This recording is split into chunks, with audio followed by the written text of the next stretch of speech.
Assalamualaikum warahmatullahi wabarakatuh. Bismillah walhamdulillahi wahdah. Wassalatu wassalamu ala rasulillah Muhammad ibni Abdillah wa ala alihi wa sahbihi wa man tabi'ahum bi ihsanin ila yaumil qiyamah, amma ba'du. Faqala ta'ala wa min haitsu kharajta fawalli wajhaka syatral masjidil haram al-ayah. Wa qala Rasulullah sallallahu alaihi wasallam khairukum man ta'allamal Qur'an wa 'allamahu al-hadis atau kama qala Rasulullah sallallahu alaihi wasallam.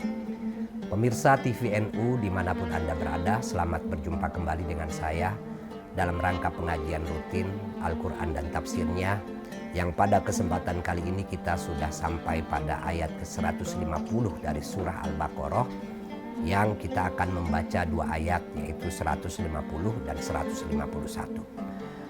Kita semua mudah-mudahan selalu mendapatkan rahmat dan bimbingan dari Allah Subhanahu wa Ta'ala dan kekuatan hingga dapat menjalankan ibadah Ramadan ini dengan penuh kekhusyuan dan ketenangan. Baik, kita mulai.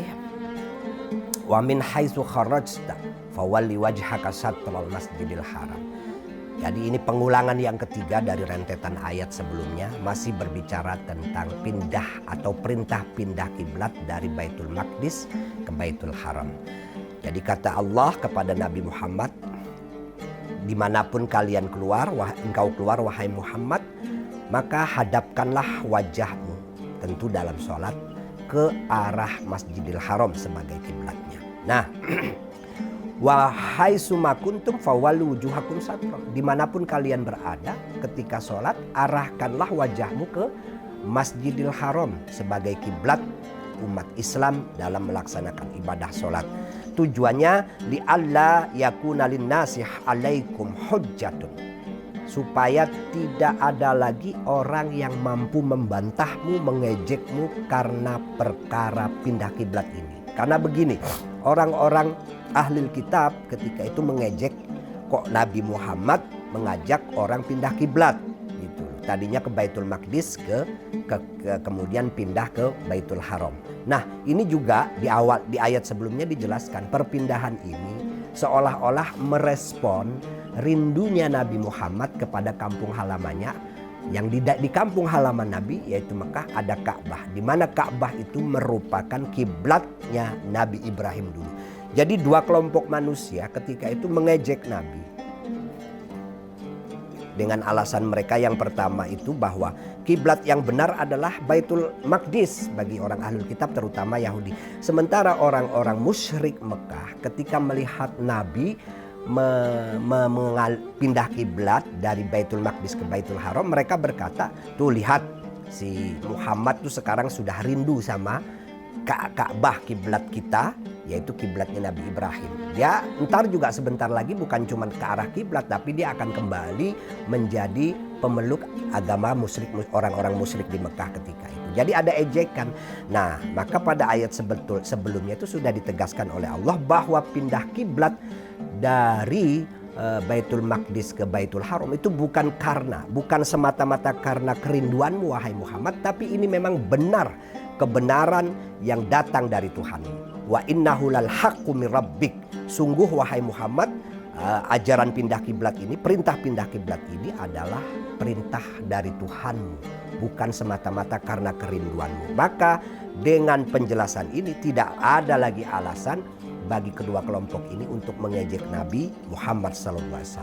Nah, tidak ada lagi yang mampu mengejek dengan argumentasi mereka masing-masing. Apalagi orang-orang ahlul kitab, terutama Yahudi, sebetulnya tahu apa yang akan terjadi karena mereka sudah membaca dalam kitab mereka kasus pindahnya kiblat ini memang akan terjadi. Nah, jadi tidak ada lagi alasan mereka mengejek Nabi, kecuali illalladzina zalamu minhum, kecuali orang-orang yang memang zalim. Zalim itu artinya menentang, artinya tidak suka dengan apa yang dilakukan oleh Nabi Muhammad dan orang-orang beriman ketika itu. Maka kata Allah, fala takhshawhum, maka jangan kau takut pada mereka wahai Muhammad, wakhshawni, takutlah kepadaku, wali utimma nikmati, dan aku akan menyempurnakan nikmatku, yaitu kemudian akan ada wahyu-wahyu selanjutnya.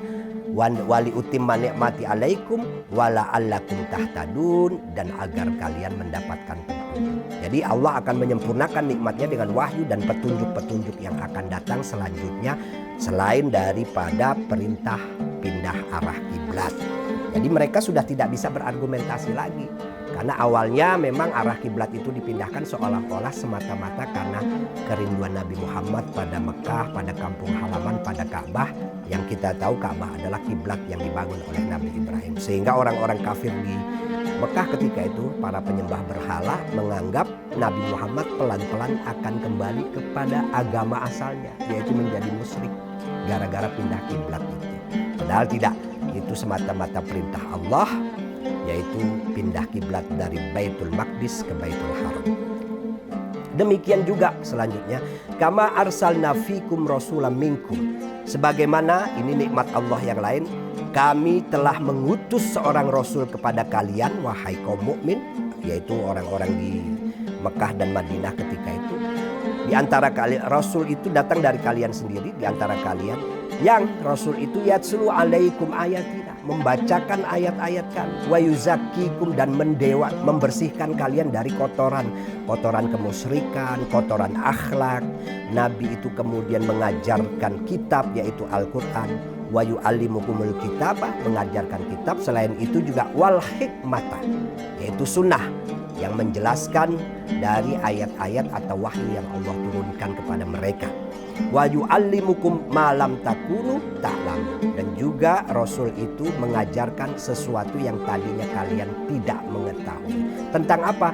Ya tentang kebaikan akal budi, tentang akhlak, tentang tauhid yang tadinya mereka musyrik, tadinya mereka itu hidup dalam suasana jahiliyah. Maka ada istilah mereka itu ketika diajak oleh Nabi, didakwahi oleh Nabi, itu diajak pindah minad dzulumati ilan nur, dari kehidupan yang gelap menuju kehidupan yang penuh cahaya dengan diturunkannya wahyu oleh Allah kepada Nabi besar Muhammad sallallahu alaihi wasallam. Oleh sebab itu, semua itu harus diingat, harus dipahami sebagai nikmat dari Allah. Maka Allah kemudian berfirman, fadzkuruni azkurkum, ingatlah akan aku, maka aku akan selalu mengingat kalian dengan hidayah-hidayahnya. Waskuruli, dan bersyukurlah kepadaku. Nah ini penting karena di dalam ayat yang lain Allah berfirman, orang yang bersyukur itu akan mendapatkan tambahan kebaikan.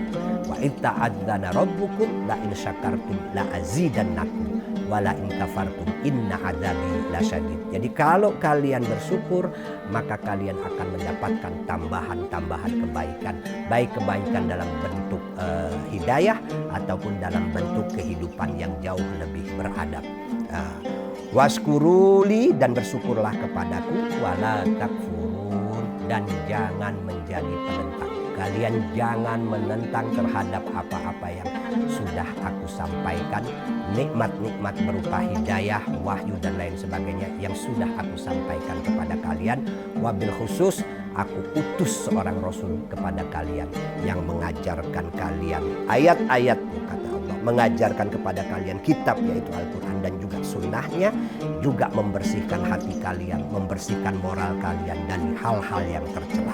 Nah, demikian para pemirsa sekalian dimanapun Anda berada, sampai di sini dulu pembacaan ayat Quran dan tafsirnya, yang insya Allah akan kita lanjutkan pada hari esok, pada pertemuan yang akan datang selama di bulan Ramadan ini.